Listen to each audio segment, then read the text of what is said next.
Did you know that some of the most terrifying places on Earth aren't haunted houses or ancient graveyards, but the very hospitals meant to heal us? What you're about to hear is a story that blurs the line between a medical emergency and a waking nightmare.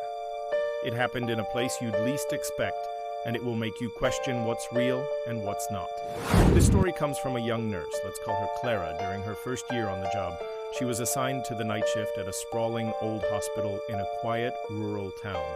The kind of place with long, echoing corridors and flickering fluorescent lights that always seem on the verge of giving out. Her specific ward was the palliative care unit on the 4th floor, a place where the air always felt heavy, thick with unspoken goodbyes. One particular Tuesday night, the ward was unusually quiet. Most patients were stable and sleeping. Around 2 a.m., during her rounds, Clara noticed a light on in room 413. This was strange because the room was supposed to be empty. It had been vacant for over a week after its previous occupant, an elderly man named Mr. Abernathy, had passed away. Clara's heart began to beat a little faster. Hospital policy was strict. Empty rooms were to be kept dark and locked. She approached the door cautiously. It was slightly ajar.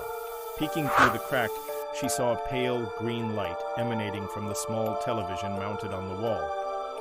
The screen was just static, that fuzzy black and white snow, casting dancing shadows across the room. But that wasn't the most disturbing part. Sitting on the edge of the bed with his back to her was the frail silhouette of a man. He was wearing a standard-issue hospital gown. Clara's training kicked in. She assumed a new patient had been admitted without her knowledge, a serious breach of protocol. Annoyed but focused, she pushed the door open fully and said, "Excuse me, sir. I wasn't told we had a new admission tonight." The figure didn't move. The only sound was the crackling hiss from the television. She stepped closer. "Sir, can you hear me?" Still no response. A cold dread began to creep up her spine. The room felt unnaturally cold, far colder than the hallway. She reached out to gently touch the man's shoulder. The moment her fingers were about to make contact, the figure began to turn its head. Slowly, impossibly slowly. The neck seemed to stretch, and the sound of cracking bone filled the silent room. Clara froze, her hand hovering in midair. The face that turned to meet hers was not one of a new patient. It was gaunt, with sunken eyes and skin the color of old parchment. It was Mr. Abernathy, but his eyes, they were wide, filled with a look of sheer, unending terror, and his mouth was open in a silent scream. Clara snatched her hand back, stumbling away as a wave of icy fear. She couldn't scream. The sound was trapped in her throat. The figure on the bed didn't move any further. It just sat there, head twisted at an unnatural angle, staring at her with those horrified, silent eyes. The pale green light from the static-filled TV bathed the scene in a sickly, otherworldly glow, making the shadows in the room seem to writhe and deepen. Scrambling backward, she fumbled for the door, her eyes never leaving the horrifying sight. She slammed it shut and leaned against it, her body trembling uncontrollably, gasping for breath. The head nurse, an older woman named Margaret, found her there moments later, pale and shaking. Clara tried to explain what she saw, her words tumbling out in a panicked, jumbled mess. "Room 413. There's someone in there. It's him." Margaret listened patiently, her expression unreadable. She then placed a calm hand on Clara's shoulder and said something that made the blood in her veins run cold. "Oh, honey, that's just Mr. Abernathy. He does that sometimes. He's just scared of the dark." She then took her key to room 413 and stepped inside. Clara, peering over her shoulder, saw that the room was completely empty.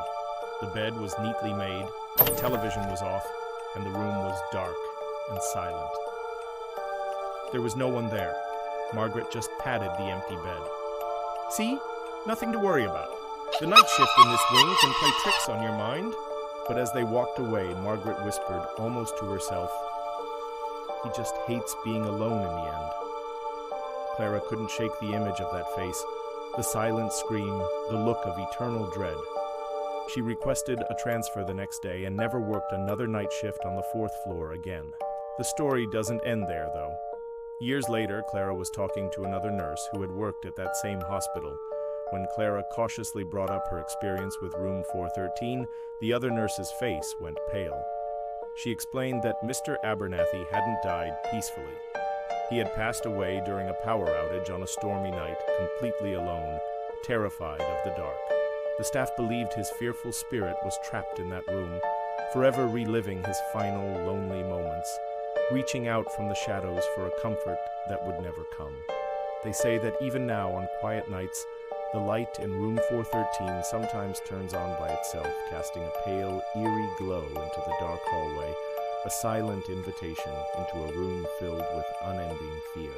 It serves as a chilling reminder that sometimes the deepest horrors aren't stories of malice or revenge, but of profound sadness and a fear so powerful it can't be contained by death itself.